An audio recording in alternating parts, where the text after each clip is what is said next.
Hello everyone, welcome to this is our Godtear live stream, and we are going to be playing a game with Skullbreaker on the change scenario. So with me I have Jamie Perkins, who's the product owner of Godtear. And as I said, we're going to be playing the change scenario. One of the other things I do want to bring to everyone's attention before we start the stream is following some feedback from last time when we did the Q&A. We should now have closed captions. So if those are working, let us know. And if they're not, also let us know. We'd like to know that they're all working and that the stream is accessible to as many people as possible. So I think before we kind of get started, we'll run through each of our lineups, talk about who we've gotten. So Jamie, if you'd like to talk a bit about who you've got. Sure. Well, featuring pretty centrally in my lineup, as you'd imagine, Skullbreaker. This is the Skullbreaker show. And so I very much wanted to take some champion choices around him that would help show off his abilities the best, which means I have brought Luella and Shale. So I figured with Shale and Landslide, the particular thing I'm looking for there really is Earthquake on Landslide. Lets me move around enemy champions and units in both the clash phase and the plot phase. So a key part of Skullbreaker is because he only has that one attack and he has several abilities that help him make that one attack Jawblade better. I want to try and maximize the efficiency of those actions. So sometimes if I can bring an opposing target towards Skullbreaker hasn't then got to move towards that target, and he's got one more action to use to power up his skills. When it comes to Luella, that's a little bit more simple. So she has an ability to speed up Skullbreaker by putting movement buffs onto him, speed buffs onto him. Or boons rather, and outside that, being a maelstrom, she can just sort of help clear the way a little bit by keeping those followers out of the way. So even though Skullbreaker can move through followers, he can't end in the hex with enemy followers. So sometimes he still just needs his path clearing so he can get through to who he needs to get to. So. Yeah, exactly that.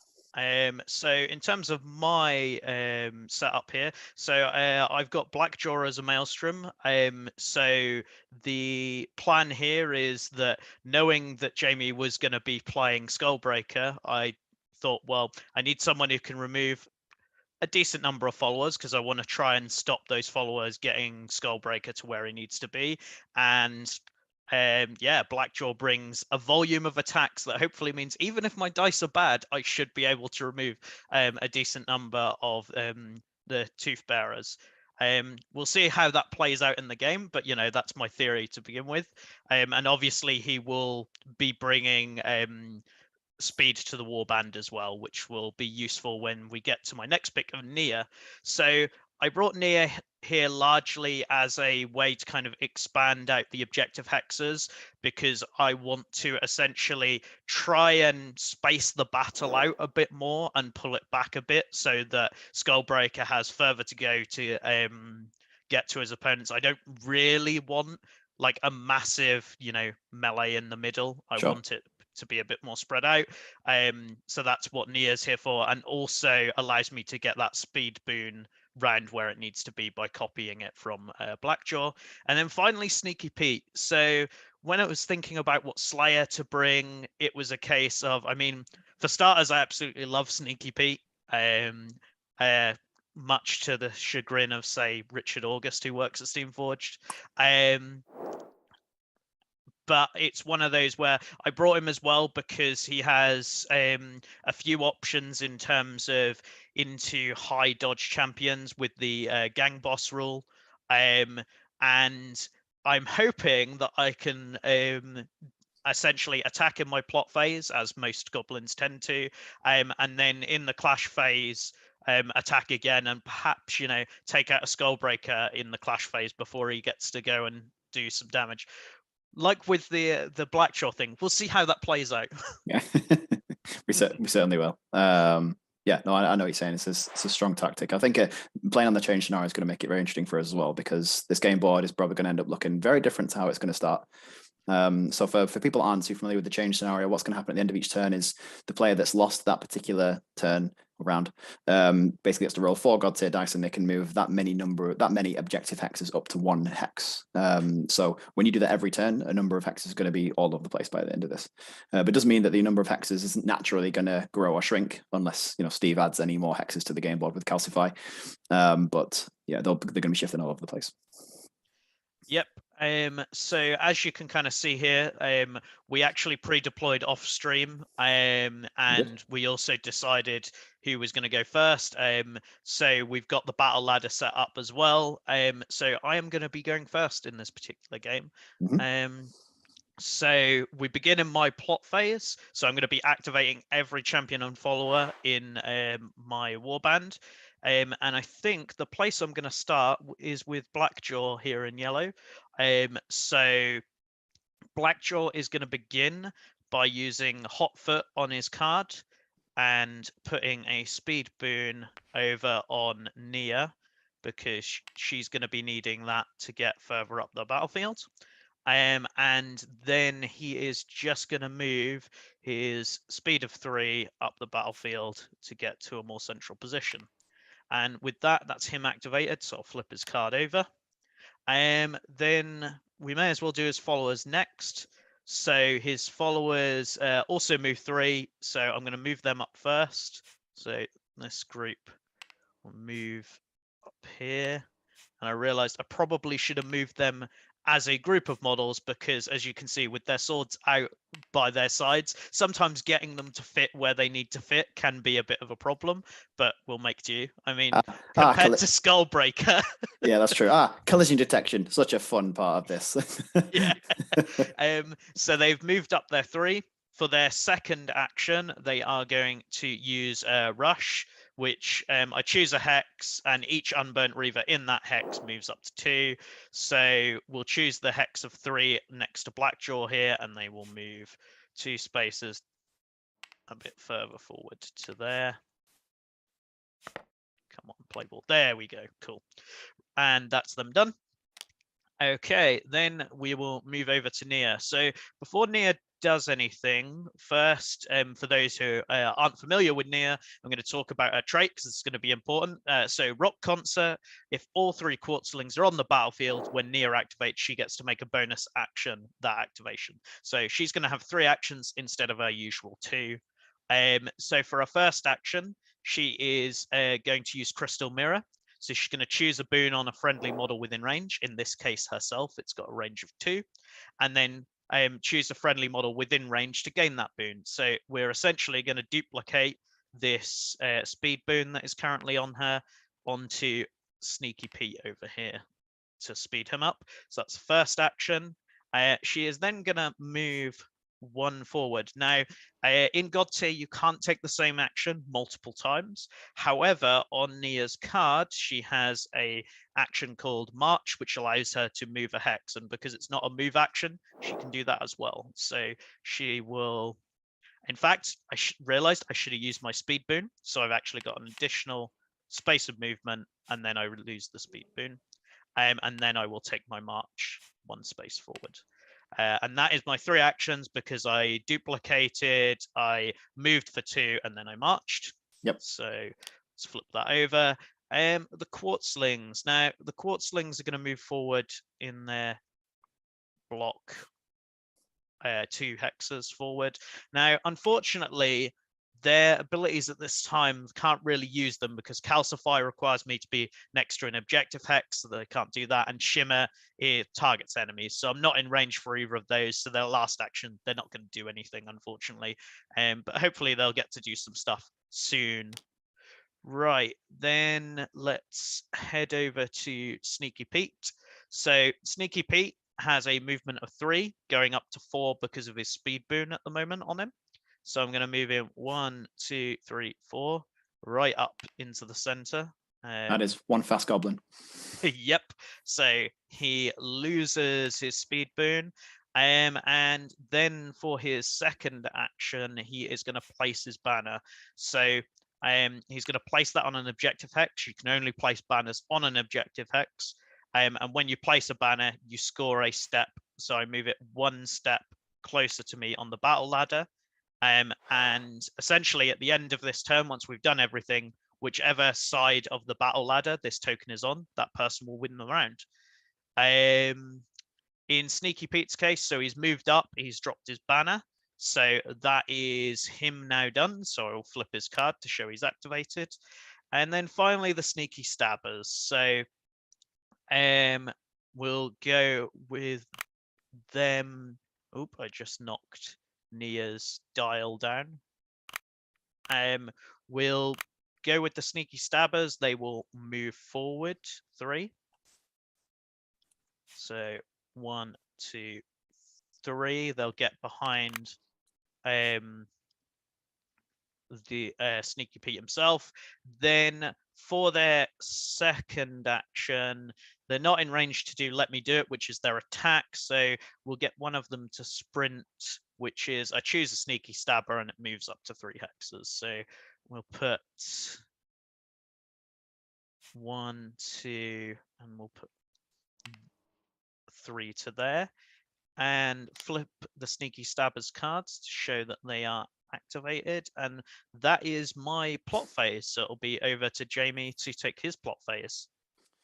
Okay, right. Well, let's kick things off straight away with Big Man Skullbreaker. So he's going to use Hunting Call to start off with, which is follow units within range, gain an accuracy boon, and it's got range 1, so that's going to go straight onto both the Shield Maidens, and it's going to go onto the Tooth Bearers as well. Okay, so we've got accuracy boon there. And also Lance, no, as a range of 1, doesn't it? Range of 1, yeah. Range of So 1, it's not range of 2. Yeah, so that's yeah, so I think that's one of the only accuracy buffs in the game that actually hits a lot of things in a sort of an area around it, rather than just hitting one particular unit. I don't think there's many of those in the game. Okay. Yeah, it's something we're definitely like experimenting more with as we are kind of going forward with the game, particularly in those plot phases where the actions are super like important and key. That's fair. Okay, so we're going to step Skullbreaker forwards, and he's going to go 1, 2, 3, just up to there. Put himself nice and central, so there's got lots of targets in front of him. Okay, and that is going to be him done. So we'll flip his card over. Okay. Next, I think what we'll do is we'll go with Shale, who is going to use Stone Strength on Landslide, and that's going to put additional damage, a damage boon onto Landslide. And every time Shale takes an action, Landslide basically gets to get placed within 2 hexes of where Landslide currently is. So every time Shale takes an action, Landslide teleports 2 hexes. So for that first action, we're going to teleport Landslide up a little bit like that. And then Shale is going to take a movement of 2, 1, 2, which is going to let us move Landslide a little bit further. So we're going to go 1, 2 up like that. Is there anything more scary than seeing Skullbreaker and Landslide back to back, ready to come into you? It's not quite back to back. I could actually do it back to back, couldn't I? So I could actually go. Let's do that properly and just go stand those big boys next to each other. I think that's cool. So that's actually Shale's activation. So we'll flip Shale's card over. So Landslide hasn't activated yet. So we'll go with Landslide now. And Landslide has an action that they can, or skill that they can use that is in range actually. So we're in range to Earthquake those some Unburnt Reavers. I think they said Sunburnt Reavers. That's Fraser's name for them. So we'll take some dice there, and I believe it's accuracy 4, and the Unburnt Reavers are dodge 3. Yep. Yep. Okay, so you need to roll 3 or more to hit them. That is correct. And I think we got a 5 there, so that's hit. So basically I can move every model in that unit up to 2 hexes. Okay, so even including the models that are actually out of range of the skill.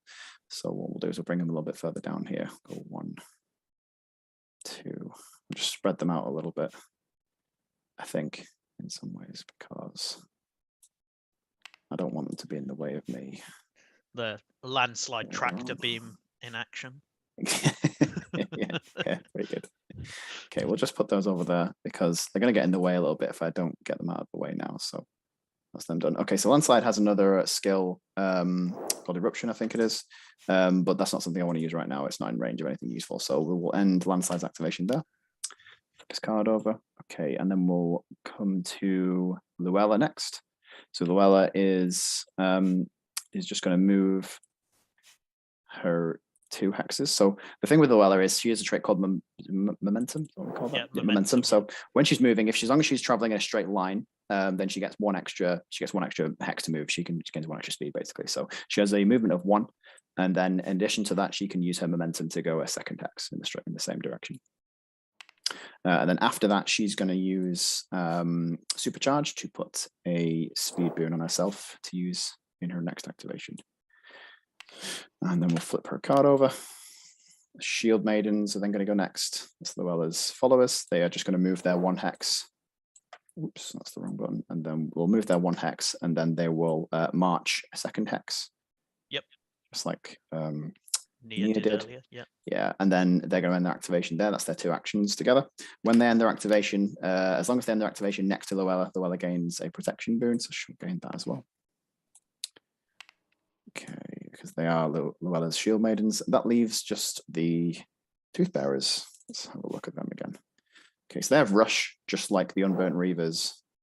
And they have something called Feral Howl, but I don't think they're going to be in range to do that. So what we're going to do is we're just going to have those guys move up their 3 hexes. So we'll have 1. No, I've picked up the card as well. Just want the miniatures. 1, 2, 3. And the other 2 can go 1, 2, 3. Give a little bit of protection to Shale there. We'll probably spread those 2 guys on the right out a little bit more. And then for the second action, we'll use Rush. So we'll use that on the hex over here on the left, so they can move 2 extra hexes. So we'll have 1 just step forward here like so. And another one is actually going to stay where he is. So I just figured I'll create a nice little picket line here that Skullbreaker can actually just move out of if he wants to, because he can move through small followers hexes. So he should get a little bit of protection from those if they, I mean, depending on if they survive. So Blackjaw could have something to say about that. But for the time being, it makes me feel a little bit safer. All right, so then we'll have the Toothbearers end their activation, and I think that's all of my 6. Yep. So we go on to your clash phase, Steve. Yep. So in the clash phase, we alternate activating. So I will activate something, whether it be a champion or a follower, and then Jamie will activate something, and we'll go back and forth until everything is activated again. In the clash phase, everyone tends to have different abilities. You tend to see more attacks and so on. And this is generally where all the action starts to happen. So I'm looking at the kind of followers there and them being near to Skullbreaker, and I'm just looking at it going, that's clearly bait. Like, I feel if I bring Blackjaw up, there is going to just be like a hole in the ground where Blackjaw used to be. Maybe you just want to come and attack those followers, Steve. They're just no. I did intentionally try and spread those out a little bit as well, because obviously Blackjaw's skills tend to like it when enemy followers are bunched up. Yes. So I was very intensely trying to spread out a little bit there. Yeah, I think. I think I'm going to go with the Unburnt Reavers first. And I think it's going to be a case of, I know I'm going to want to move them. It's just deciding which target I want. Is that I either go for like a cheeky kind of pop at Shale, though Shale has a dodge of 4, so it's going to be kind of hard for me to hit him because I'm only going to be able to get like 2 of them there.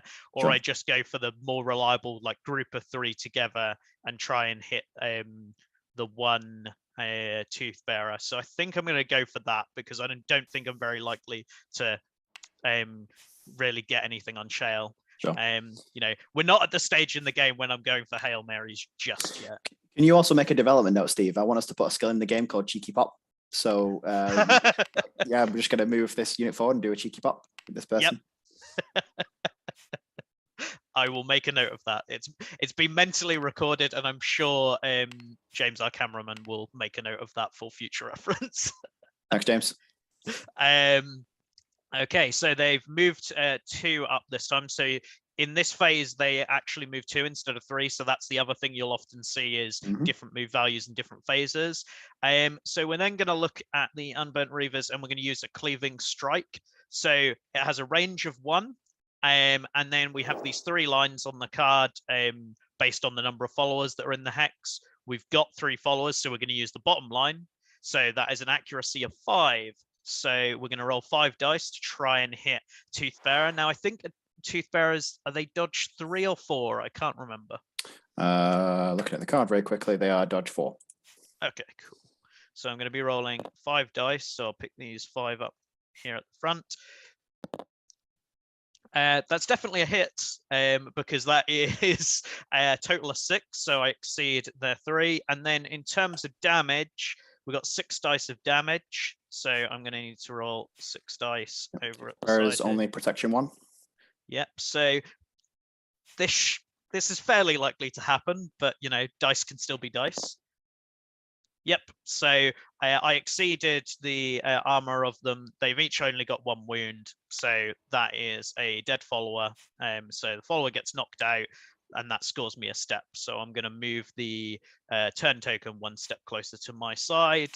And that is the Unburnt Reaver's 2 actions. So they moved and they attacked, and that is their activation done. So I'll flip their card over and see how Skullbreaker is going to react to one of his own getting taken out. He might. I think Skullbreaker is going to survey the battlefield and then go, "It's not time yet. It's not." He's waiting for the perfect moment. Yeah, it's not time yet. We're going to think about it. It's not ready to go just yet. Okay, so I think who we're going to activate instead is actually going to be Luella. So what Luella is going to do is she's a little bit faster in this phase. She has a movement of 2, but she's got a speed boon on her as well. She's going to go quite quickly. Okay, so here comes Turbo Dwarf. Yeah. All right. So Luella is going to take her movement action 1, 2, 3. I could go the full 4. Yeah, we'll go the full 4. Okay, so all the way up to here. So she has movement 2 on her card, but she's moved 3 because of momentum and then 4 because of a speed boon, which we've now used. And it would just kind of feel wrong not to use that, you know. Let's just go the full distance. She then is going to use an arc lightning, which is going to target. I think that's going to target Nia because she's a little bit easier to hit than Pete. Okay. Yep. So she's dodge 4 compared to Pete's dodge 5. Sure. So arc lightning is accuracy 6. So we need to get 6 on those, 4 on those 6 dice. Yep. Roll of those. And that will be a miss. Oh, shame. Robbed. That's fine. It's okay. She knows it's not her day today. It's like, it's not about, she's like, it's okay. It's not about I don't me. want to outshine Skullbreaker. It's fine. It's not about me. This is all right. And that's her 2 actions. So she's done. Back to you, Steve. Okay.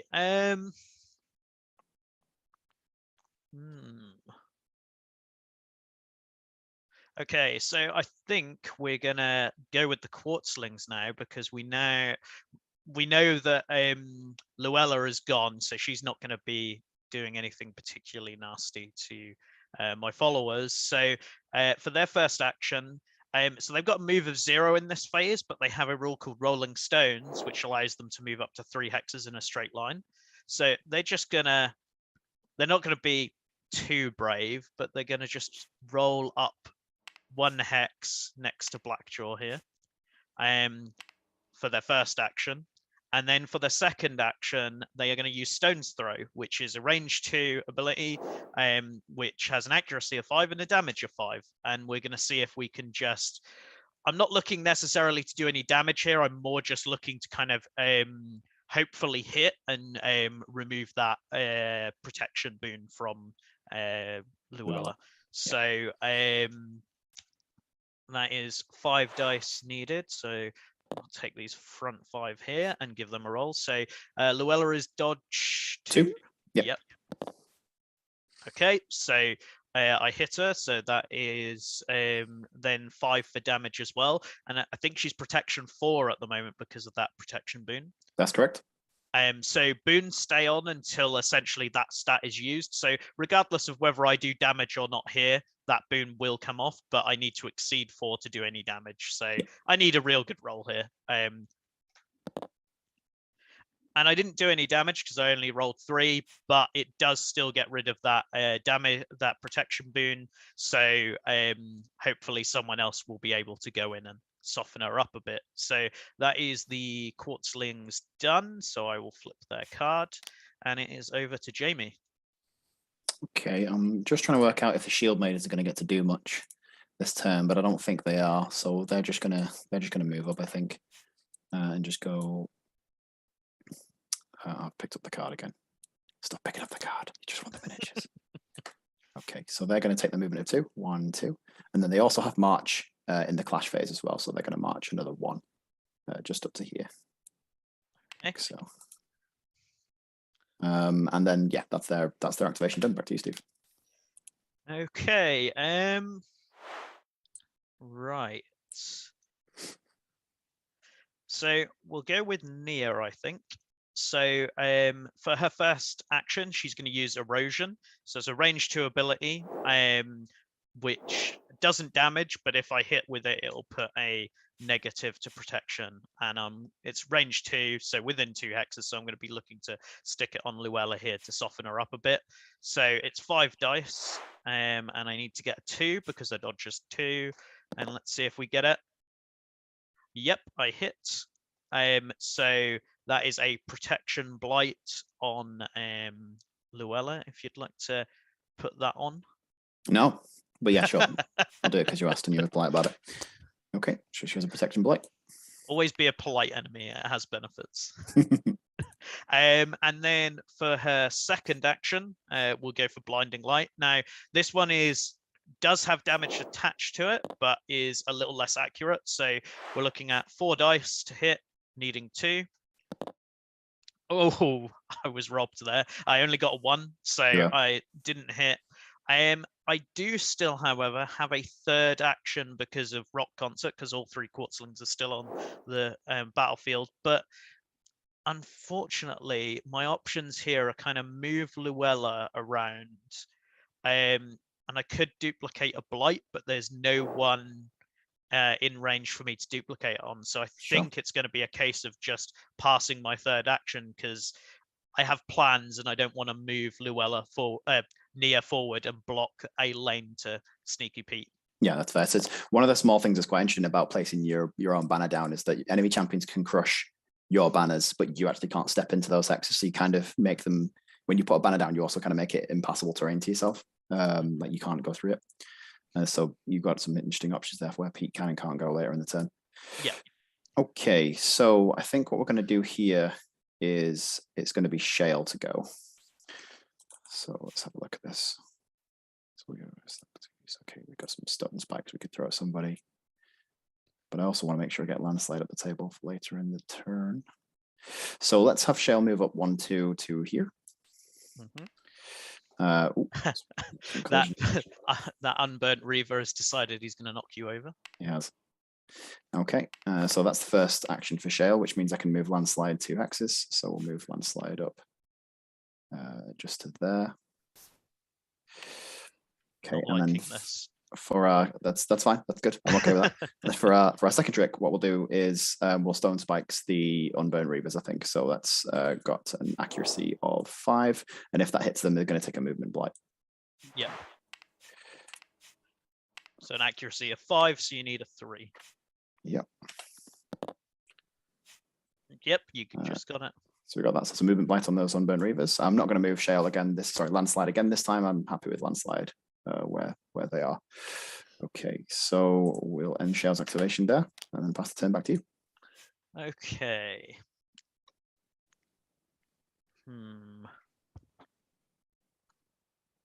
So I think it's going to be the Sneaky Pete activation next.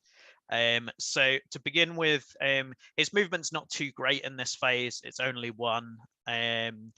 So I could move over and attack Luella.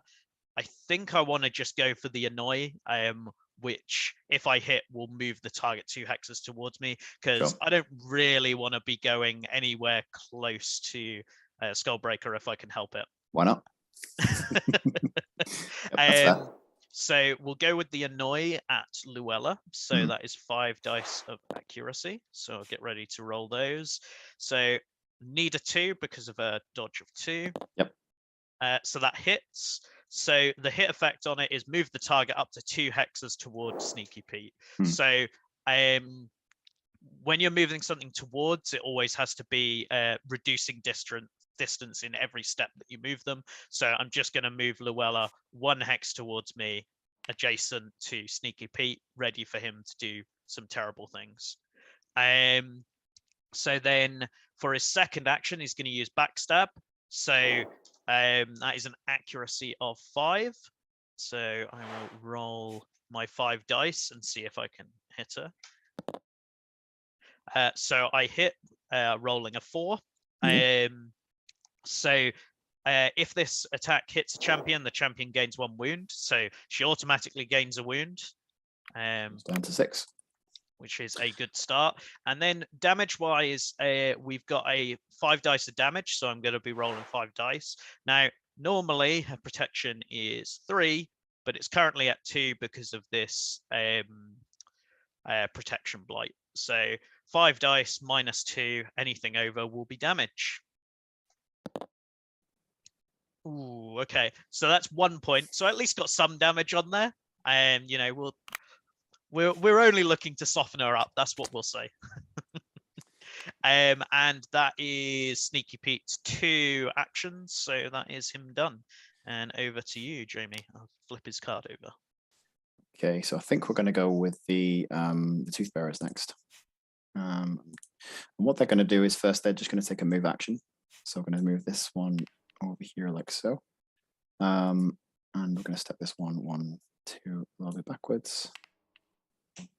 And this one's going to step forwards just up to here. Okay, and then we're going to have this 1 Tooth Bear over here attack an Unburnt Reaver.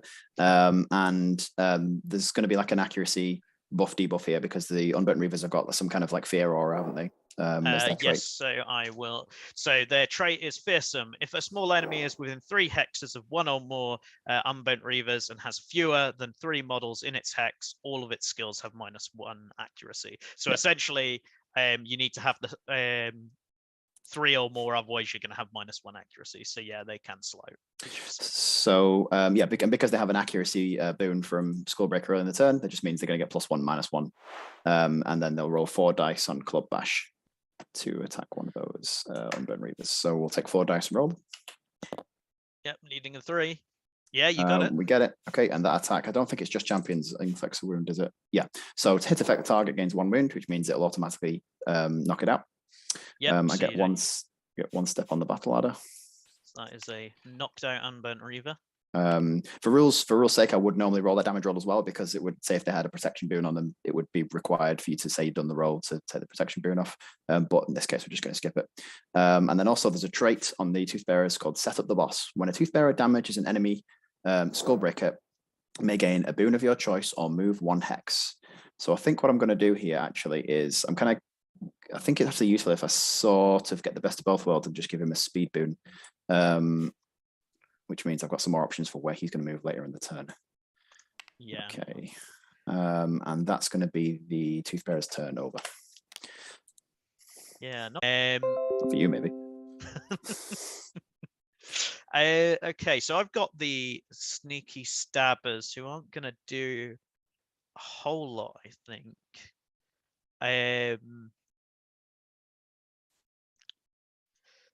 And I've got Blackjaw. Now, Blackjaw's not really in a great place to do a whole lot. I mean, he can try and, you know, do some stuff against Landslide, but it's not going to be that great. But I don't have a whole lot of other options here. So I think I'm going to have to take the very sad Blackjaw activation. So I think what we're going to do is we're going to move. No, we'll attack first. So, because I don't really want to end. I say I don't want to end my turn next to Landslide, but I could kick him. And you know, it's not every day you get to kick a massive golem like that. So yeah, let's go for it, because I think I don't think there's much. I don't want to play 2 kg in this game. It's reasonable. Bring it on. So what we're going to do is we're going to move 2 up to there, get him a bit further up.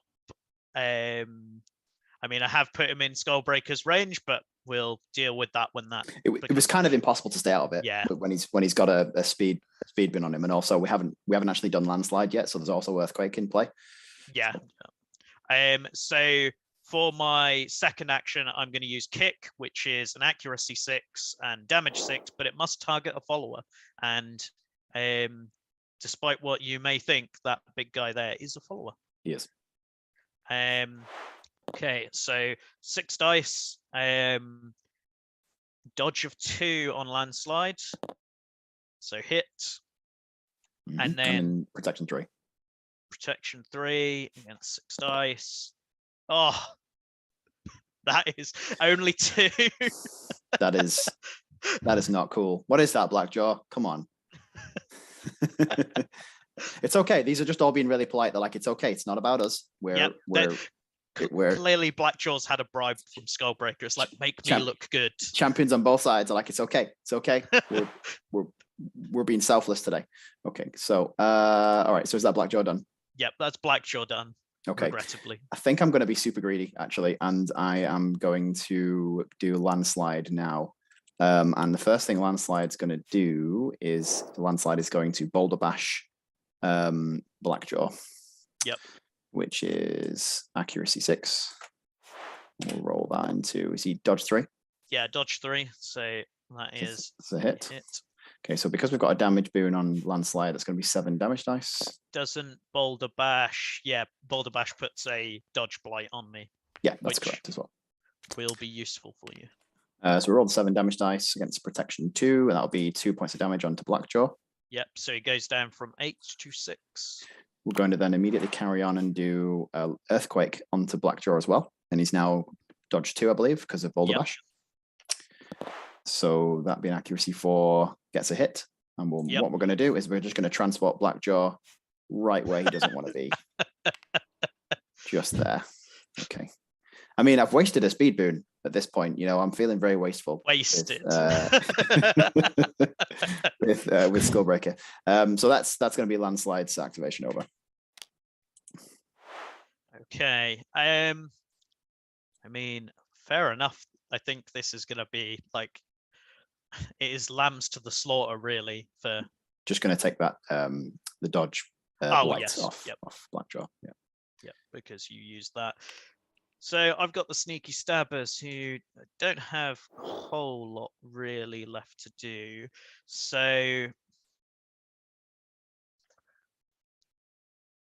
think what we'll do is they will just take a move. So this group of 2 will move forward 1, and this group will move forward 1 as well. And then for the second action, they're going to use irritate. Which is a range 3, and we are going to target Luella. So in Godtear, there's nothing like line of sight or anything. As long as you're in range, you can just use a skill. So I don't need to worry about Sneaky Pete being in the way there. So I've got 2 of them, so I'll use the second line of the skill. So it is 5 dice. So I will just get some 5 of these dice here ready. Okay, and she's dodged 2. Cheers. See, where was that roll earlier? Like, yeah, that would have taken landslide out. Actually, that would have just gone. Yeah. Yep. Okay. So that is irritate puts a -2 accuracy on Luella. So next time she attacks, it will be at -1 accuracy, and that is the sneaky stabbers done. So we go over to Perkins for his. We have Skullbreaker left. So Skullbreaker is now going. Now is the time. Now it's the time is. This is the time to go. So what we're going to do is, because we have a target right in front of us, thanks to the wonderful help of landslide, what we're going to do is going to use one of Skullbreaker's other skills to charge up that jawblade attack. So because it already natively has accuracy 5, and I think Blackjaw, I think, is dodge 3. I think I'm going to be a bit greedy, and I'm just going to say that's going to hit. I think accuracy 5 is hopefully going to be enough. I'm going to eat those words in a minute when I miss, but we're going to go for accuracy 5. So what I'm going to do actually is I'm going to use go for the belly. Skullbreaker's Jawblade gains +2 damage dice, and the hit effect to move target up to 2 hexes. This activation. Okay, so you're going to risk it against that dodge 3. I am indeed. So 5 accuracy dice. We need to hit that dodge of 3. Yeah, man. Yep. There he goes. It hits. But wonderfully, that means we now get to roll 9 damage dice because of go for the belly, and we also get the hit effect to move Blackjaw 2 hexes. So we are going to push Blackjaw back 2 hexes. So it gets ping pong back straight back to landslide. There he does. Yeah. Landslide's like, what are you doing? Yeah, I gave him to you for your reason. Okay, so 1, 2, 3, 4, 5, 6, 7, 8, 9, and we're on protection 2 for Blackjaw, I think. So 2 off this roll, which is going to be a 1, 2, 3, 4, 5, 6, 7, 8, 9. So 7 damage, Steve. Is that enough to knock out Blackjaw? Yeah, Blackjaw unfortunately only has 6 left. So he is knocked out. So I will put him at 0 health. Okay, and because we've knocked out Blackjaw, I also get to move him another 2 hexes. So you've just been smashed away 4 hexes in this. I mean, I like to thematically just send the champion back in a straight line because I just like the idea of them just going sliding along the floor. It's like a baseball home run. Really is. Okay. So that means I'm going to get 5 steps on the battle ladder. 1, 2, 3, 4, 5. And then just to make sure we take that turn, I think it's my last action. Oh no, I did 2 actions already. There we go. I haven't got any more actions. I was like, push the banner. But there's still something else you got to do. Yes, there is.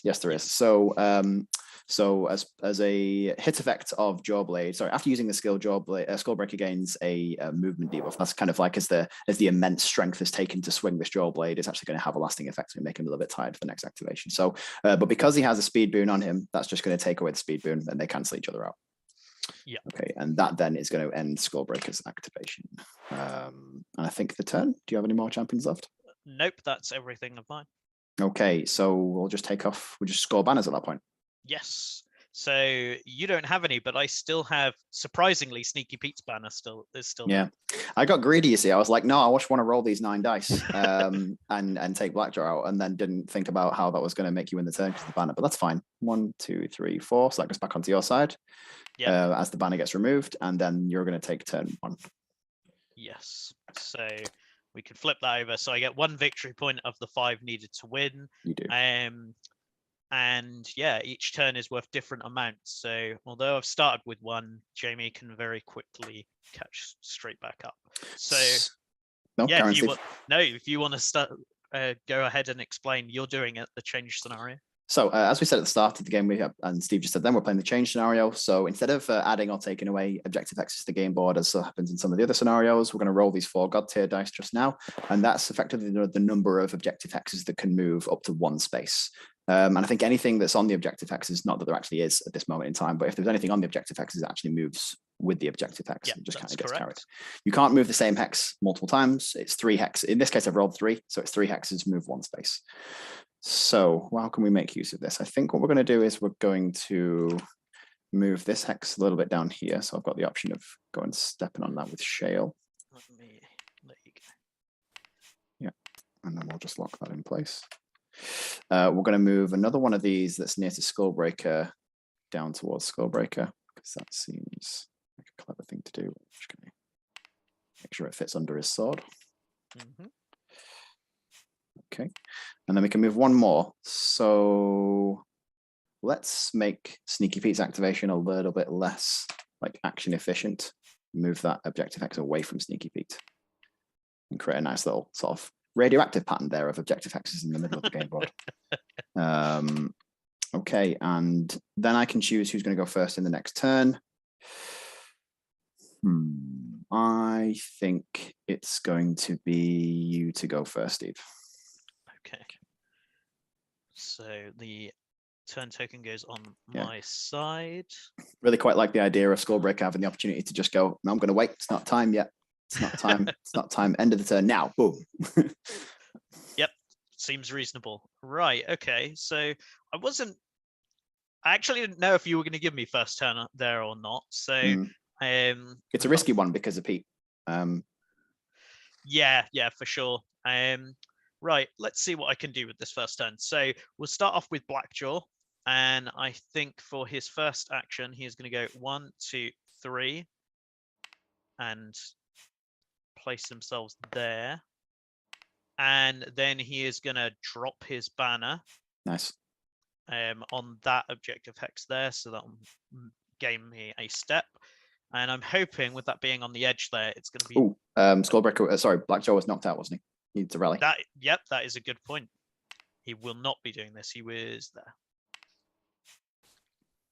Right. So, I mean, I may as well do the rally anyway. So when a champion rallies, we put their health back up to full, remove any boons and blights, but he doesn't have any on him, and that is his first action done. So he's only got one more left. I think despite this, I still want to move him back up to where he was. Yeah, it was a good because position. I think I can kind of threaten some followers here and hopefully stop Shale placing some banners. So that is Blackjaw done. Okay, the Unburnt Reavers. So they are going to move. Now, they've got a movement blight on them, so they can only... they'd normally move 3, they can only move 2. So I'm going to move these back to here. I'm going to move one of them forward past the other group, and then I'll move the other one into this group of 3 here. And then we will go for an intimidation against Shale. So that is 6 dice to try and hit Shale. He has a dodge of 4, doesn't he? He does. So that hits, and then that is a dodge blight on him. So next time he's targeted, he'll be at -1 dodge, which is kind of nice. Oh, and I also need to remove that movement blight that I put that was on them because they had already moved during this turn. That's them done. So that's all of Blackjaw stuff. Right.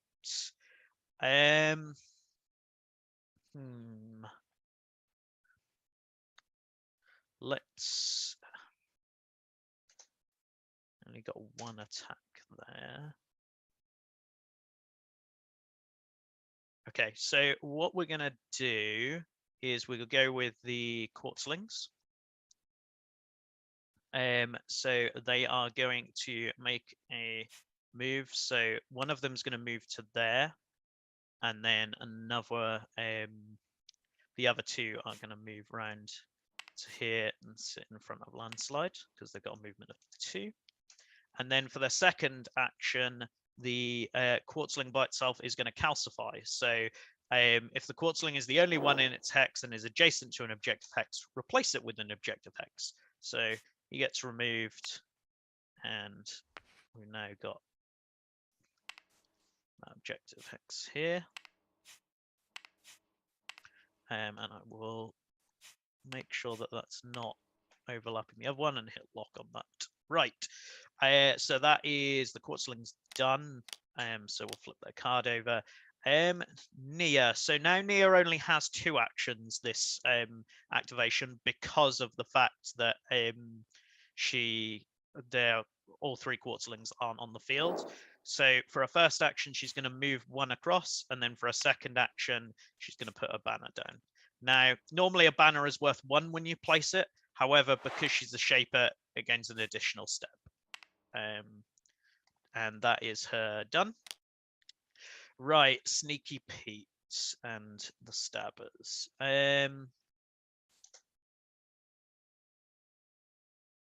So the Sneaky Stabbers will go first. They are going to move. They will go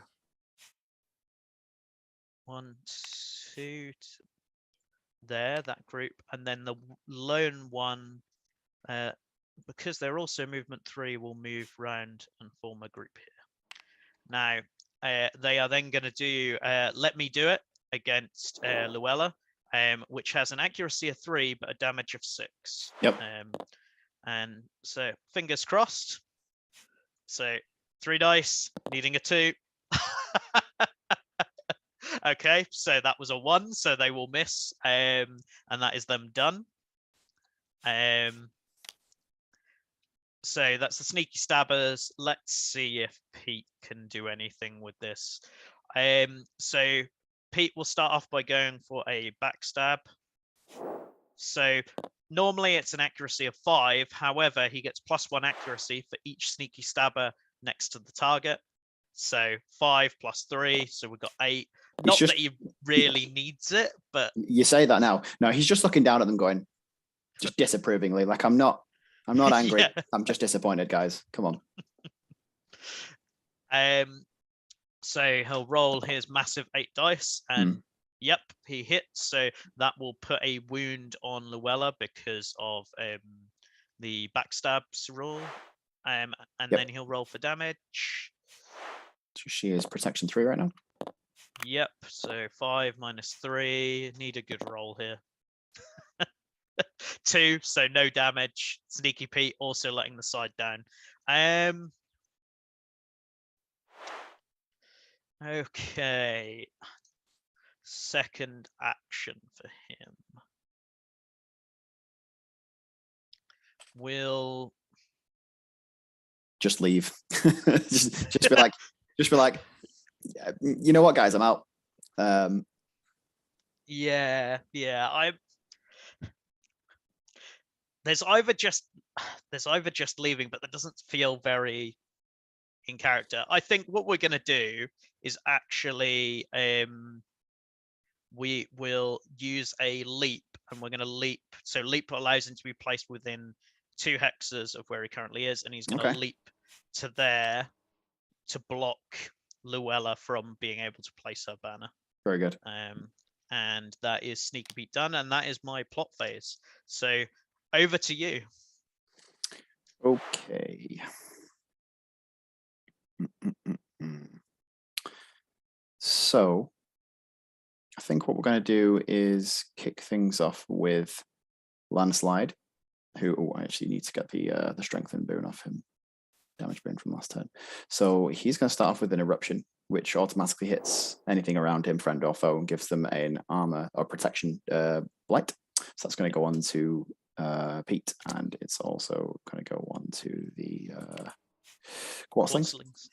Okay. It's fine on Pete. If he gets hit, he was going to die anyway. If he dies, he dies. So then what we're going to do is, I think what we'll do is we're going to Earthquake. Now, I could try Earthquake on Pete, but he's dodge 5. I don't think the chances of that hitting are particularly high, but I also don't really have a particularly good use for it. So I'm going to just try it, accepting that it's probably not going to hit, but I don't think I've got a better target for Earthquake right now. So we'll throw the 4 dice at Pete and see if we get a 5. If you get this. Be funny, wouldn't it? No. And I think that's justified. It was a big ask. So that's Landslide done. Okay. So let's have Skullbreaker, who's just going to step up to here, like so. And just like, what up to Pete? And then he's going to put his banner down next to him, just here. Yep. For 1 step on the battle ladder. And that's his 2 actions done.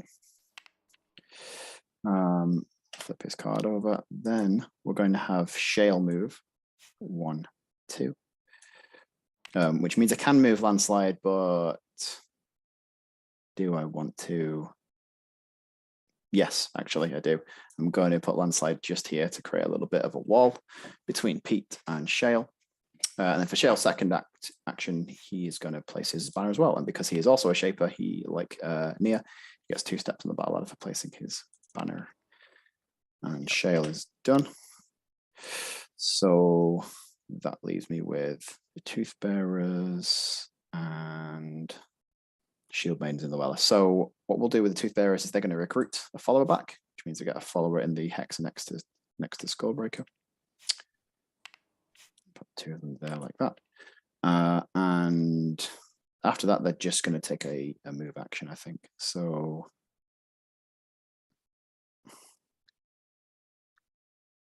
we'll keep these guys sort of spread out as a little bit of a wall over there. These two are just going to start going all the way around. 1, 2, 3. Going to go the long way around. Probably should have done the shield maidens first, but I will. For those who aren't familiar with Godtear, followers can't enter the objective hexes, hence why they've got to take the long way round. They also used the accuracy buff boon last turn, so I should move that off because that's already been used. Which leaves me with the shield maidens and Luella. So the shield maidens, let's have those go first. And they are just going to move up next to Luella and reapply that protection boon. So that'll be a move 1 and then a march next to Luella, which puts the protection boon back on from earlier. Okay, and that's their activation done, which leaves us with Luella. So let's have a look at this. Okay, so I think what we're going to do is something cheeky, actually, which I think is not a bad turn for Luella's ultimate. So we're going to use Storm Rider. So an ultimate skill is, it's on the Champion's trait card, and it's basically an extra skill action that they can use once per game. In either phase, unless it says it's phase specific. In this case for Luella, it is not. So she's going to use Storm Rider. So it says move Luella up to 2 hexes, and then make a 3 dice damage roll against each enemy within range. So it automatically hits as kind of this part of this element of her theme of like being a lightning dwarf. There's lots of lightning coming off her. So she's going to use that 2 movements to just go and crush Nia's banner, and then step back to exactly where she was. Okay. And then she's going to do a 3 damage roll against all the enemies around her. So that's the 3 stabbers, Pete, and Nia. So we'll start off with the 3 stabbers, who I believe are protection 1. Yep. So we'll just do a 3 rolls against them. So the first roll, need to get 2 or more to take each one out. So the first one's gone. Yep. And the second one is also gone. And the third one is also gone. Maelstrom's going to Maelstrom. So that's 6 steps on the battle ladder. 1, 2, 3, 4, 5, 6. So Maelstroms get an additional point when they take out followers. Yeah. No, normally it's 1 per follower, because she's a Maelstrom, she gets 2 per follower. So we're also going to get a 3 damage roll against Pete, who I think his armor is probably protection 0 right now. Yep. Okay. That's just going to be just 1. And against Nia, not expecting this to do very much because she's protection 2, I believe. But against Nia, we get nothing. Yeah, okay, fine. But that's still good. And then for my second trick, we'll put Luella's banner down as well. Okay. And just go 1 more step on the battle ladder. Okay, so I know you're doing your absolute best to try not to make it like a big scrum in the middle, big melee in the middle. I know Blackjaw's off to one side being like, it's fine, I've got this, I've got the plan, but like, no, I want to try and drag you into a fight in the middle of the table. I think that's pretty good for me if I can do that. So that ends Luella's activation, and that makes it the clash phase. Your turn, Steve. Okay. I did not see that coming, and that changes things quite considerably, because I'm looking at this turn and I think I'm unlikely to win it. Like, it feels like everything I want to be doing, I want to be setting up for the next turn. So what can we do to kind of get this rolling? Okay. So let's go with something easy to begin with. So we'll start with Nia. So she is going to move 1 hex onto there and get rid of Luella's banner, which we'll put up there for you. So that doesn't score any points on the battle ladder, but it prevents me from scoring 4 points later on in the turn when it gets claimed.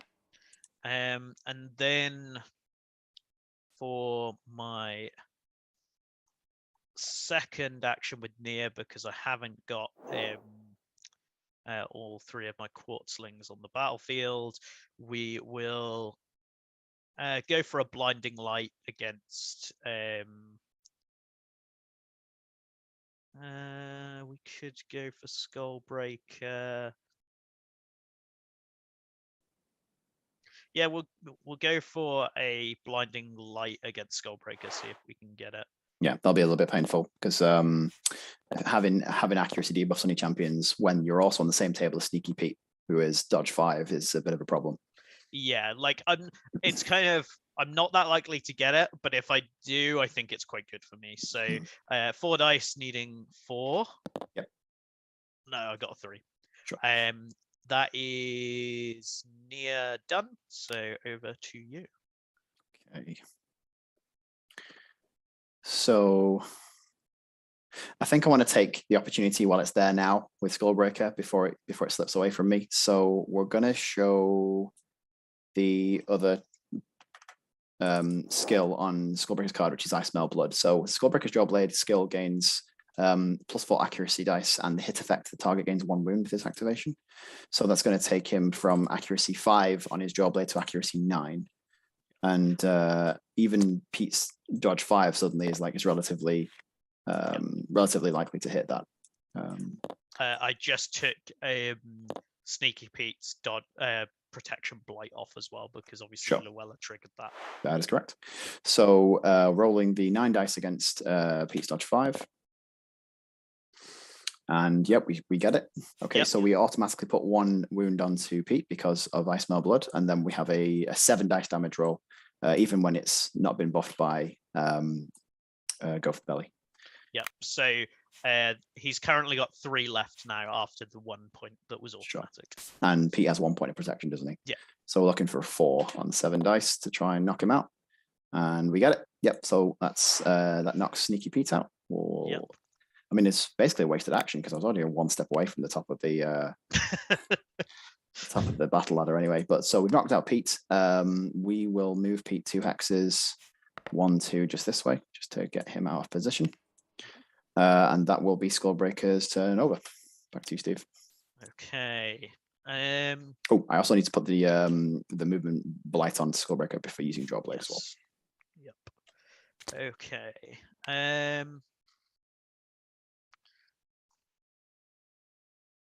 Right. Let's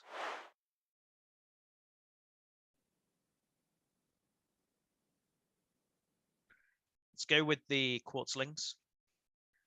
They will begin by doing a recruit action, and then they will attempt a stone's throw at Luella because it's a range of 2. Sure. So it's 5 dice to hit. So needing 2 to hit Luella. So yep, that hits Luella. It does. And then it is 5 dice of damage. Now Luella is protection 4 at the moment, but hopefully we can. Yep. So I rolled a 5, so that is 1 point to Luella, and the protection boon comes off, and that is the Quartzlings done. Okay. So I think next we're going to go with the Shield Maidens. So they're going to take their movement of 2 as their first action. 1, 2, just walks next to Nia. And then they're going to use their damaging skill, which is Cleave. Now they have a accuracy boon on them from the first turn of the game. So they go from accuracy 6 to accuracy 7. Yep. And they're going to try and hit Nia, who's dodge 4. And they just about manage it, rolling the 4. Just. Take that accuracy boon away. And then they have a damage roll of 5 dice because there's 3 of them in the hex. Yep. So she is protection 2. Okay. So roll 5 dice for the damage roll. Take 2 off it. Roll 2. Put 2 damage onto Nia. Okay. So she goes down from 6 to 4. And as the Shield Maidens end their activation, because once again they're adjacent to Luella, they have put the protection boon right back onto her. Yep. It's one of the things with the Shield Maidens is if you can keep them close by Luella and keep refreshing that, it makes it quite tanky. Yeah, she's a dwarf at the end of the day. Yep. Right. I mean, probably the start of the day as well, honestly.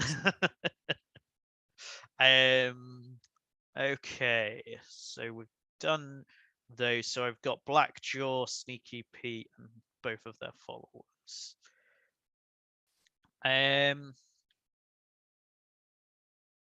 Let's go with Blackjaw's followers, I think. So we're gonna do a move first. So the top one is going to move 2 round to there, and then this group of 3 is going to move into there. See if I can get them to stand up. Yes, I can. And then we'll go for a cleaving strike against the tooth bearer at the top there. Yep. So accuracy 5 and a damage of 6. So Okay. 5 dice needing 3. Yes. Oh, they need 4. They dodge 4. The tooth bearers. Oh, they dodge 4. Yeah. Nice. Okay. Well, I still got it anyway. So and the protection 1.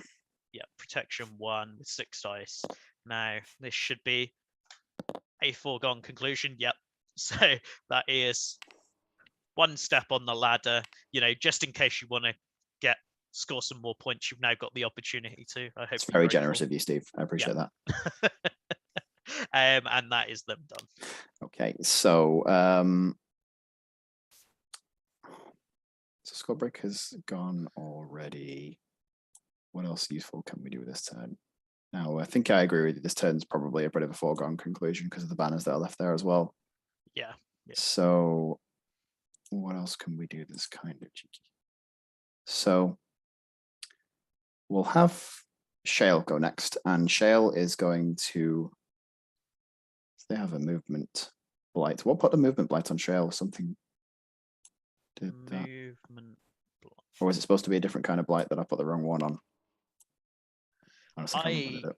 I don't think you have a movement blight, because I don't think they got hit. It's only the quartzlings in my that have a movement blight, and I don't think I had targeted.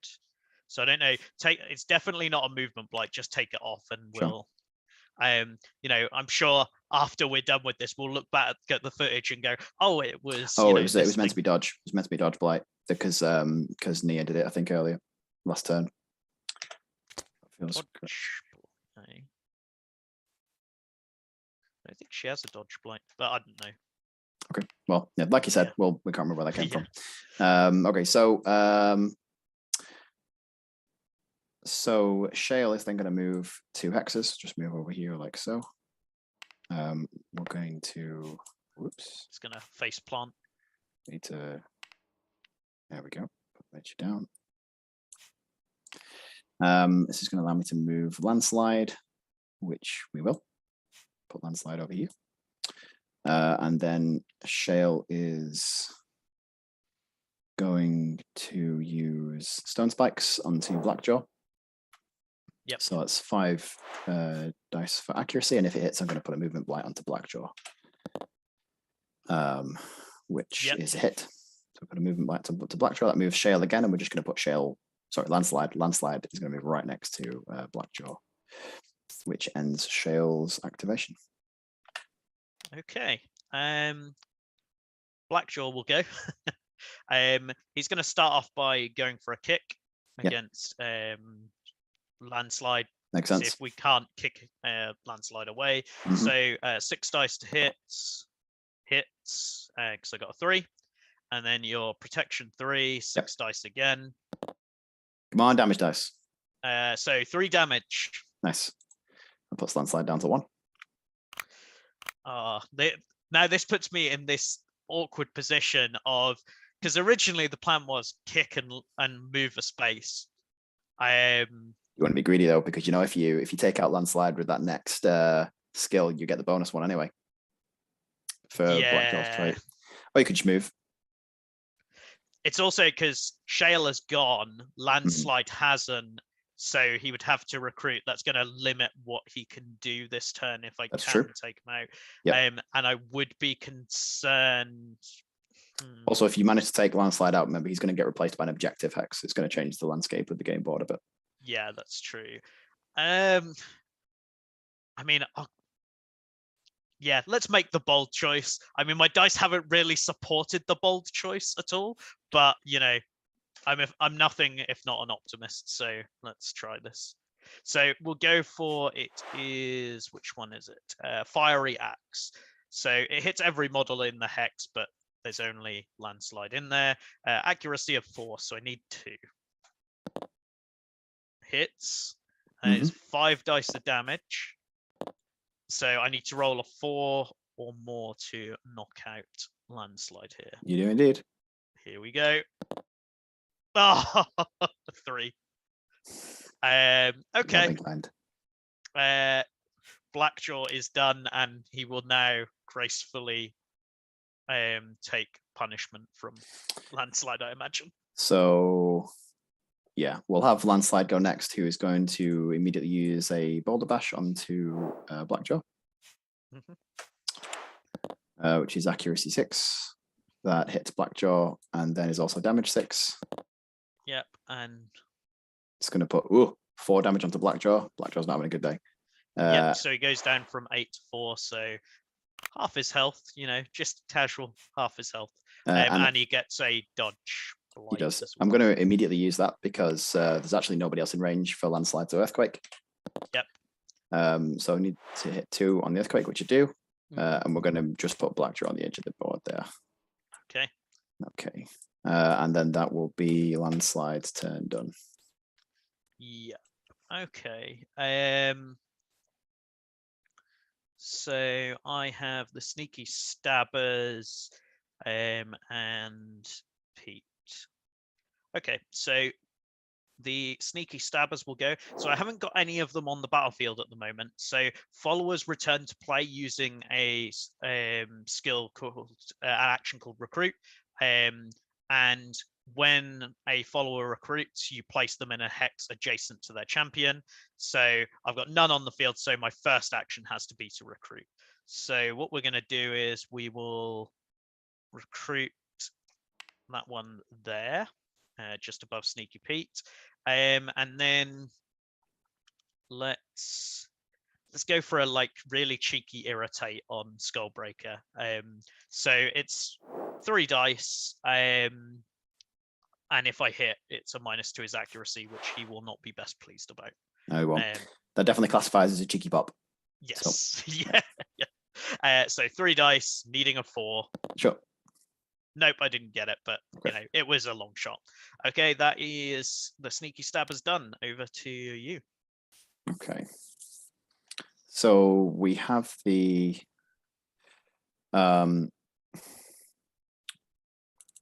Tooth Bearers still, so I think we're going to go with the Tooth Bearers. Actually not in a... There's actually not a huge... Oh, yeah, no, there's still some things we can do. That Sneaky Stabber coming back was in a real awkward position there, Steve. Okay, maybe we do something about that first. I feel like the Tooth Bearers on the my right-hand side of the battlefield got kind of the wrong memo of where the battle was happening. Yeah, they really did. They really did. They're like, what's happening? Yeah. I think that they're just like, oh, cool, easy day. All right, so let's break for lunch, guys. So let's we're gonna go with Luella instead, and she is going to do some moving around and stuff. So how far can she move? 1, 2, 3. She could go that way. That could work, I suppose.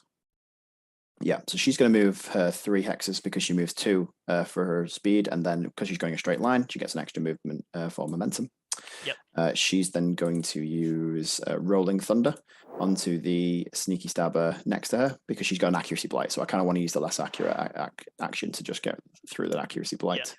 Yep. It's on the accuracy 4 anyway, so I only want 3 dice against the Sneaky Stabber. But it's not impossible, just very unlikely. Yeah, you're needing a 5. That's not a hit. Because Luella had moved more than 3 spaces, 3 or more spaces in her activation, she gets Rolling Thunder as a bonus action. So she now gets to use a 3rd action as well, which is going to be. I don't want to pick up that one. I should pick up a card. Put on there. Arc Lightning, and I've also used the accuracy blight is gone as well. So Arc Lightning, we're going to throw. It's Arc Lightning. Within wax of X's target. Okay, so Pete's down. Probably should have thought of that before I moved. I could actually throw this at the Unburnt Reavers, but it's the Stabber that's kind of bothering me. So I'm going to throw it just straight at the Stabber. Okay. Stabber. So it's accuracy 6, looking for dodge 5. So it's got a decent chance of hitting, but it also still may not because dodge 5 is quite high. Yeah. It does. Does hit. Okay, so that's going to be a 5 dice damage roll onto that Sneaky Stabber. Who's got protection of 1. So we knock out that stabber. Because you weren't happy having taken them all out. Like, that's Luella's mission this game, is just eradicate all the sneaky stabbers. Yeah, that's a flowchart of actions. Is like flowchart of things. Is like, okay, step 1, eradicate the sneaky stabber. Step 2, I don't know, boss. We haven't got that far yet. So at least we haven't had that far at the start of our activation. So the rest of Arc Lightning actually would allow me to do some more damage rolls against enemies within 1 hex of the target, but Pete's already knocked out, so that won't actually affect him. And there's no other enemies around that sneaky stabber, so we're not going to use that. And that is actually going to end Luella's activation right there. Okay. So you have the Tooth Bearers remaining. So I've got to do Sneaky Pete. So his first action has to be to rally. So he heals back up to full. His first action removes any boons and blights, but he doesn't have any. And then for his action, he is just going to be very bold, and he's just going to walk 1 hex up to there, and then that is him done. Okay. Which leaves, as we said, the Tooth Bearers. So what we're going to do there is they'll take a move action. So 1, 2. Because these other Tooth Bearers want to get back into the game, so they're going to come this way. 1, 2. And that 1 Tooth Bearer on his own is going to try and hit one of the Quartzlings. So that is accuracy 4. I think they're just a bit too far away for the Unburnt Reaver's aura to hit me at the moment, because it's it's a range 3 aura. Yeah, it's 3 hexes. So yeah, you're fine. 1, 2. So it's accuracy 4, and I believe the Quartzlings are dodge 2. Yep, and they've got a minus to their protection at the moment. But you so well, take that. I mean, it's because it's color bash, it does automatically put a wound on them. But you get to take the protection boon off anyway, because we would have rolled against it. Yep.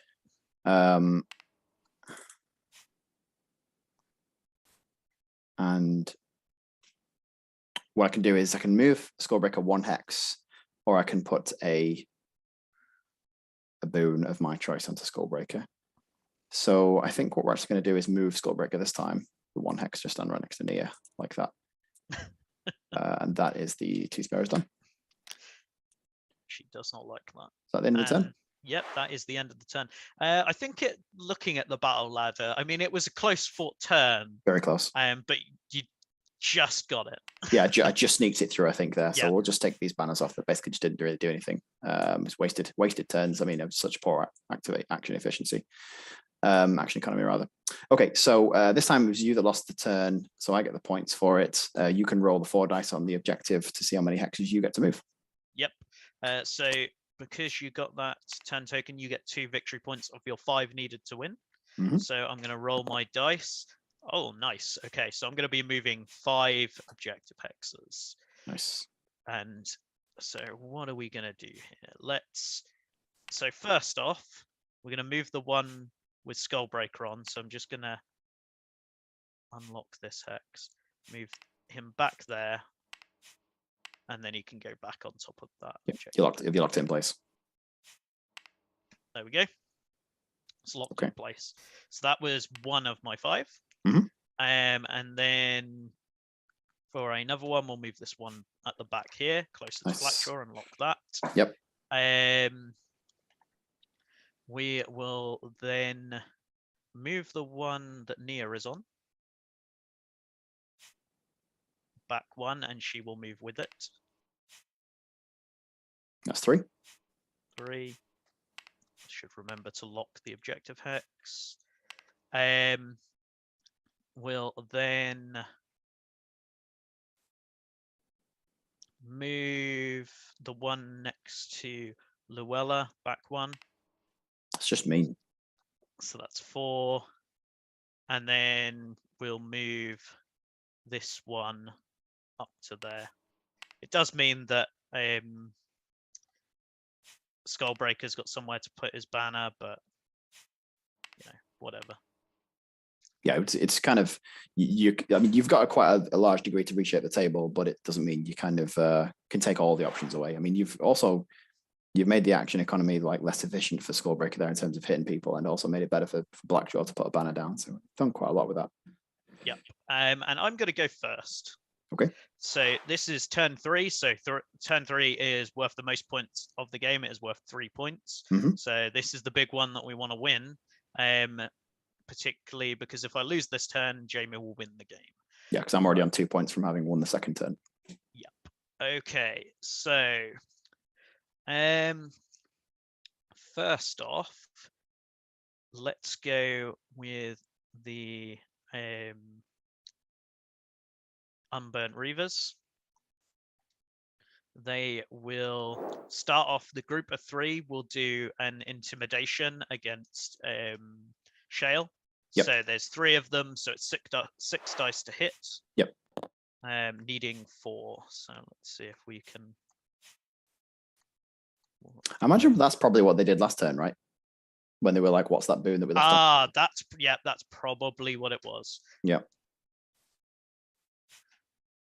That dice seems to be locked for some reason. Okay, cool. So 6 dice, have a roll, and they miss.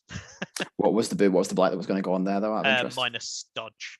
Sure. Okay. So actually, we can leave that dodge blight that was on there last turn because I don't think anybody's rolled against Shale since then. Apart from you would have just done it then. Yeah. I suppose. I'm not sure how to rewind that. Let's say the dodge blight was on there. You rolled that against somebody else and missed it, basically. Yeah, sure. Okay. Then they are going to move around.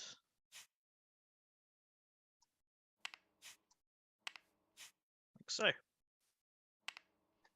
And that is them done. Is that 3 of them on that hex there? Yes, yeah. Okay, all right. Let's see if we can just make that a bit better. Okay, so that's them done. Right. We'll then go with the sneaky stabbers, who will start off by recruiting next to Pete. And then we will go for an attack against Shale with Let Me Do It. So it is 7 dice with just 1 to hit. Sure.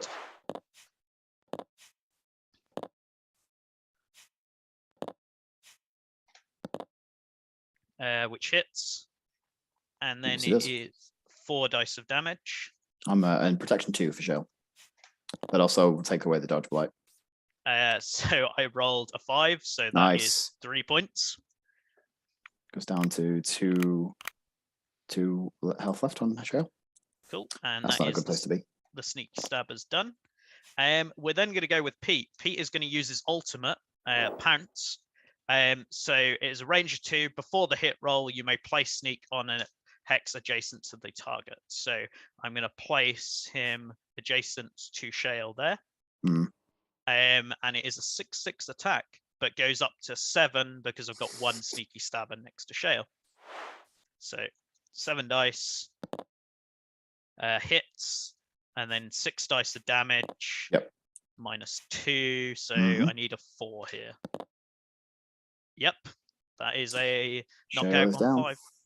So normally you get 4 for a champion knockout, but Sneaky Pete's a slayer, so that's 5. So 1, 2, 3, 4, 5 steps on the ladder, and we will push Shale back to there, and that is used his ultimate. So that was just 1 action. So then for a second action, he is going to put his banner down there. That's mean. Score a point, and that is him done.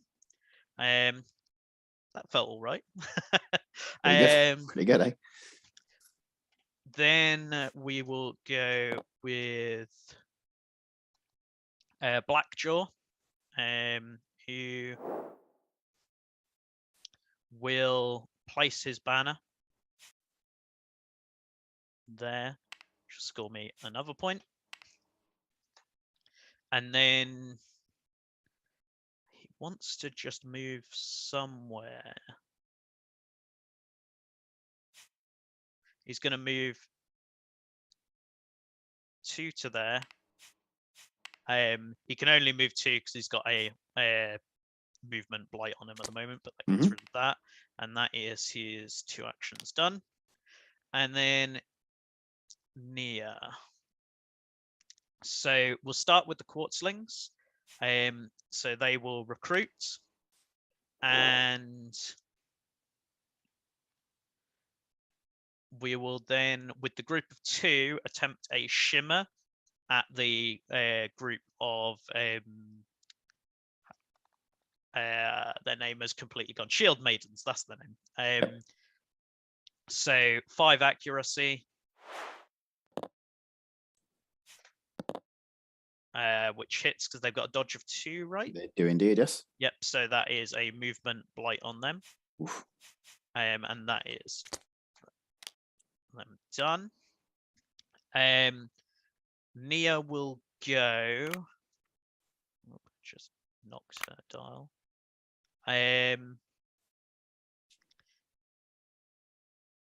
She will stay where she is, but she's going to use her ultimate geode. So I choose a Quartzling that is the only one within 2 spaces. It's the only one in a hex. Replace it with a objective hex, and then I immediately get to make a claim action, putting my banner down, which will put my. I would get 2 steps, but I can't go any further. Shame. Yep, tragic. And then I've still got 2 actions left because I started the activation with 3 Quartzlings on the battlefield, which was quite nice.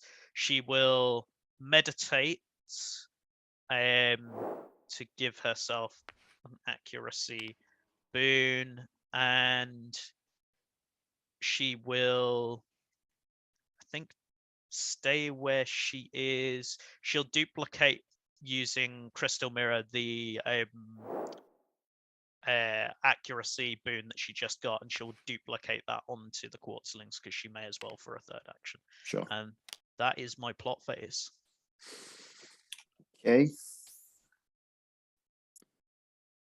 Right, so Shale's knocked out at the moment. We've got to deal with that, and that's a bit of a problem. Landslide's not looking too good either on 1 health. Okay. And everyone's running away from Skullbreaker. That's not nice. Okay, so so what we're going to do actually is we're going to go with Skullbreaker first, and Skullbreaker's going to use Shake It Off, which is can remove a blight from Skullbreaker. So we're going to get rid of that movement blight because what I'd like to do is move quite far to get back up with this game, basically. Or would I? Is it smart to place a banner? No, I changed my mind. I'm going to place a banner. So I'm going to put the movement blight back on. We'll place a banner next to us. Yep, so that will score you a step. I'll put that on for you.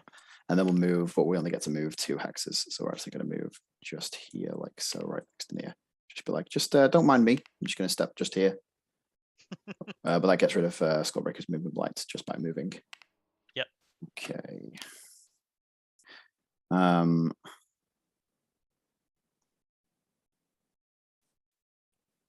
So Luella already has a protection boon on her, so I don't need to worry too much about the Shield Maidens catching up. She's already used her ultimate skill. Lightning Flash could be good. Do also want to get a banner down. Okay. So Luella's just going to step the 1 hex over here, and she's just going to place her banner down as well. Like so. Get an extra step. Yep. And her activation is done. Okay. Okay, the Shield Maidens are going to move 0 basically because they have movement 1 that's down to 0 because of the movement blight. They just say they're going to use a movement action, which gets rid of the movement blight, even though they don't go anywhere. And then they're going to use Empower, which is a skill that gives them a damage boon. And that's them done. We still have the Tooth Bearers as well. We could recruit one of those. That's not a terrible idea. Yeah, we'll recruit a Tooth Bearer. just to there. And then we'll have the tooth bearers make a move action. So the two that are still just trying to rejoin the game. 1, 2, 3. The teeth bearers that could. Yeah. Yeah. And then the other two are just going to move around 1, 2, just to box in Luella a little bit. Sorry, Nia a little bit more. Step. Kind of like that. That's nice. Okay, so that's the tooth bearers activated, which leaves me with Shale Landslide. Still undecided what I'm going to do with Shale Landslide. So Shale's going to have to go, and Shale will rally. Yep. So it goes back up to full health. First action, and I think for the second action, they're just going to need to move, I imagine. 1, 2 is where they're going to step. That doesn't feel smart. Come on, where else can we go? 1, 2, that way maybe? But then we're moving away from the action. No, we're just gonna have to go back into the mix. 1, 2, I think this way. Because I don't want to get separated from Landslide too badly. That's where Shell and Landslide start to fall down, is when the two get away from each other. Yep, sure. Yeah. And you can now place Landslide if you want. I can. So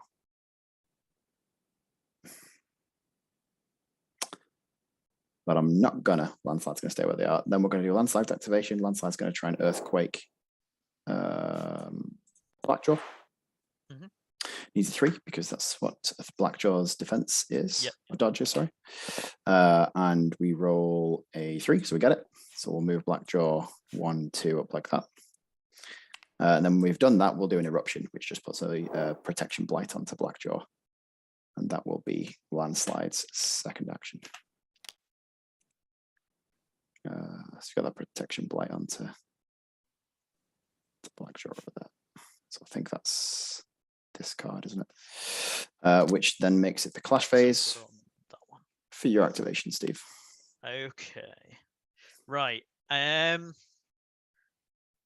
So what we'll do is we'll start with Nia, because Nia is in the danger zone. Is she? Maybe. So Nia is going to start off with her first action. She's going to use Blinding Light against Skullbreaker. So it would normally be 4 accuracy, but she's got an accuracy boon on her, so it goes up to 5. So 5 dice needing a 4. Let's give those a roll. Ah, she misses. And my accuracy boon is gone. And then for her second action, she's going to bravely move away. Yep. To there. Yeah, we'll go there. So you've got to make a choice, at least at this moment in time. And that is her done. Okay. So what we'll do is we'll use Landslide before Landslide gets knocked out. Landslide is going to Boulder Bash Blackjaw with accuracy 6. And we need a 3.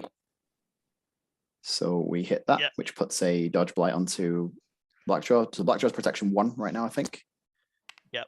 Because he's got 4 health left. So we need a 5 on 6 dice. That's enough. Yep. So we'll take out Blackjaw. 1, 2, 3, 4. Thanks, Shale. Oh, Landslide rather. We're also going to move Blackjaw 1, 2 like that. Yep. And for my second action, I can Earthquake. I can such good Earthquake targets. I can Earthquake Pete at dodge 5, or I can Earthquake the one sneaky stabber also at dodge 5. Let's try on Pete and see what happens. So let's try an Earthquake Pete. See if we get a 5 with that. Nope. Okay, and that is Landslide's activation over. Okay.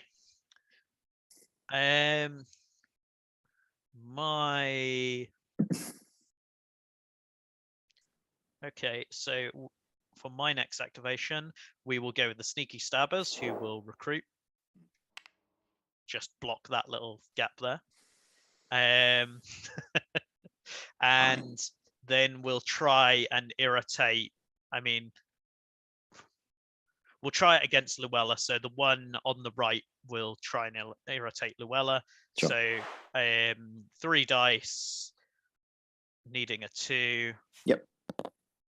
So yep, that hits. So she gets a -2 to her accuracy, which She does. I'm sure she will love trying to take out Pete and Sneaky Stabbers. And that is them done. Okay.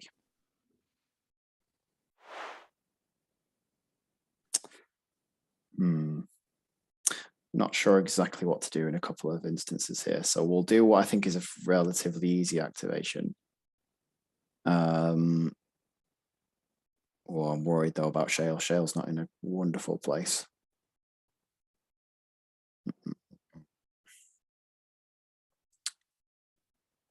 We can't do a huge amount with that activation.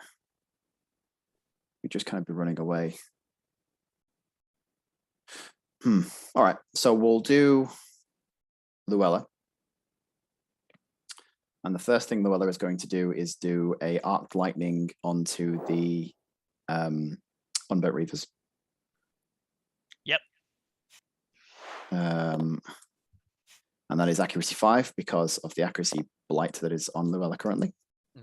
And they are only dodge 3. So we roll the 5 accuracy and we get it just. Yep. So we got a 5 damage roll on the first Unburnt Reaver that's hit by that, and they're protection 2, I think. Yep. So that is a dead Reaver. Take the first one down, 1, 2. And then we've got 2 other 3-die damage rolls. So what I'm going to do is use the first one of those on the Sneaky Stabber that's next door. Yep. So I need a 2 there for that one, which I get. Take out the Sneaky Stabber, and then we'll just put another one into the same hex as the original target of the skill. So that's another Unburnt Reaver. I need a 3 to get this one out, so that's less likely because they're protection 2. We don't get that one. Okay, but we got another 2 points on the ladder, steps and ladder, because of the stab that was taken out. Okay. We can't move very far to kind of get our free action. So, I also need to get that accuracy blight away. I'm just trying to figure out a way that I could get the Rolling Thunder attack as well, but I have to move 3 spaces in the same direction. But interestingly, there's actually not anywhere I can do that right now because of a variety of things. I mean, you could move back, just away from the action. That would be fine with me. True, but I'm not going to do that for a variety of reasons. So I think Luella's actually... I could supercharge somebody. Who can we supercharge? What range is supercharge? It's only range 1. Okay, so she'll supercharge herself for next turn. That's her second action. Okay, and then she is done. Right. Okay. We'll go with the Quartzlings, I think, at this point. So they will start off by going for a stone's throw against Skullbreaker. So there's 2 of them, so it's an accuracy of 5, but they've got an accuracy boon, so up to 6. Yep. So needing a 4. Yeah, we get it. Nice. And then damage-wise, it's 4 dice of damage. Yep. Skullbreaker's protection 1. Ooh, nice. So I rolled a 4, so 3 points of damage to Very good. Skullbreaker. Drops him down to 5 health. And then that is the accuracy boon gone. And then for their second action, they're going to use Rolling Stones, which allows them to move up to 3 in hexes in a single direction. And they are just going to bravely roll away like that, directly across the battlefield. And then that is them done. Understandable. That's a really good move, that, Steve, because I don't want to be going that close to Blackjaw with those followers. So we are going to go with the Tooth Fairies next, and I'm just going to send one of them in to try to attack. So they're going to move, and they're going to send one of them in to try to hit one of those Quartzlings, because the rest of them don't want to be going that close to Blackjaw. So the other one's just going to move a little bit out of the way. And the other 2, who have now rejoined the battle finally, aren't going to get to take an attack. So they're just going to kind of step one back and go, oh, we went in too far. We went too far. And the one Quartzling that's going to attack the one Tooth Fairy that's going to attack the Quartzling is going to go in, I believe, at accuracy 4. Yep, so you Club need bash. 2. And they get the hit, so they'll take out a Quartzling, which lets me either move Skullbreaker 1 hex or apply a boon. I am going to... I've also just given you your step on the ladder while you were. Thank you. I'm going to put a movement boon onto Operating. Skullbreaker. Make Skullbreaker speed 3 to give me some options later in the turn. Okay, and then we will end the Toothbearer's activation there. Yep. Okay.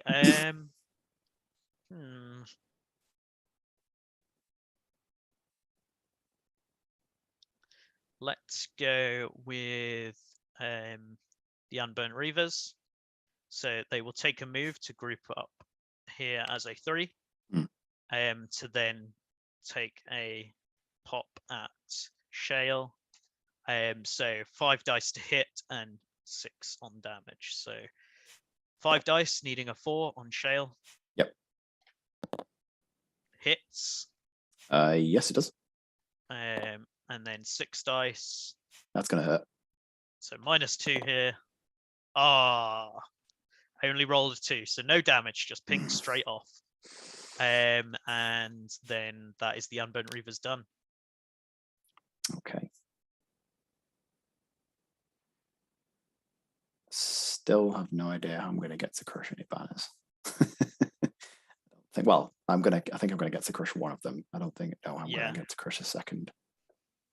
So let's go with, do I need to do that yet? Or can I, what else have we got to do? So we've got the Shield Maidens to go. We have Shale still to go. We have Skullbreaker to go. I just worry that Shale's in a bit of trouble, kind of almost no matter what I do. Is the problem. Okay, so we will move Shale. And Shale is we'll activate Shale. Shale's going to move 1, 2 steps to there, just to kind of get away from Pete a little bit more. And we can Stone Spikes. So we're going to Stone Spikes Pete, actually. Okay. Yeah. I can move Landslide, but I don't think I want to just now. I think Landslide's in about as good a place as they can be for the time being. So we'll roll the Stone Spikes at Pete. Nope. Nope, we impressively fail. I can move Landslide again, but I still think Landslide's in about as good a position as they can be for the time being. Okay, so we'll flip Shale's card over and call it your turn. Okay.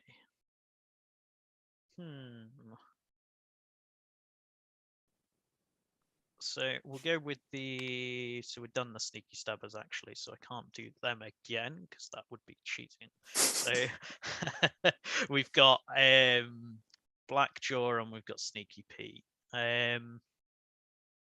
Okay, we'll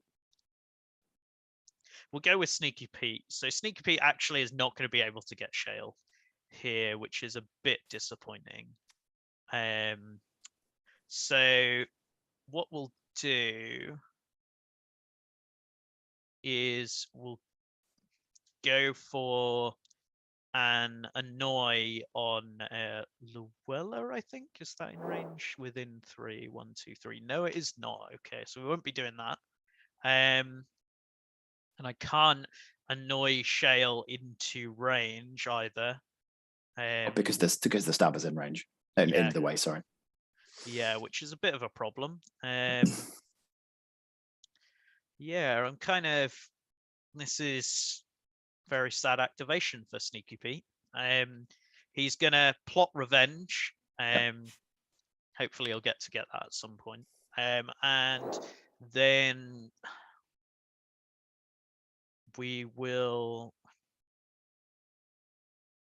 I think he just doesn't have anything he wants to do with his second action because I don't really want to move him away from an objective hex. And so, yeah, I think he's just going to pass his second action. He hasn't got anything he wants to do there. One of the things I come back to quite constantly with Godtear is I think in so many instances how well named the skills are. Because in Pete's example there, he's like, I can't get to anybody. I guess I'll just sit here and plot revenge angrily. Okay, so we'll have, I think, let's do the super activation. So we're going to do Skullbreaker. Yep. Skullbreaker is going to use his ultimate. It's called Finisher. Clash phase only. Skullbreaker may make up to 3 skill actions. So whereas normally you have to choose between moving and using your various powering up skills, when you use your ultimate, you actually have effectively three skill actions. Well, literally three skill actions you can use. So you can do I Smell Blood and then go for the belly and then use Jawblade. And you still have another action to move. So you're going to want to be moving first, though. That is true. So we'll move 1, 2, 3 to crush the banner. And use my speed boon to get that out of the way. And then correctly would be the time to use finisher. So we'll use finisher, I Smell Blood, go for the belly, Jawblade, which means we're going to have a 9 accuracy, 9 damage attack that does an automatic point of damage if it hits and moves Nia 2 hexes away. Here comes the Skullbreaker pain train. I love the fact that as he's running towards you and he's just crushing the banner, he's just swinging the sword in a big circle. He's like, he's getting it ready. Okay, and here we go. So we're looking for accuracy 4 against so accuracy 9 against defense, protect against dodge 4. So we just hit it. So we'll put 1 point of damage automatically onto Nia, and then we'll slide her away 2 hexes. He wanted to make it look close, make it exciting. It's true. That's true. It's like make it close, make it close. And then she's protection 2. So we're looking for 5 damage on these 9 dice.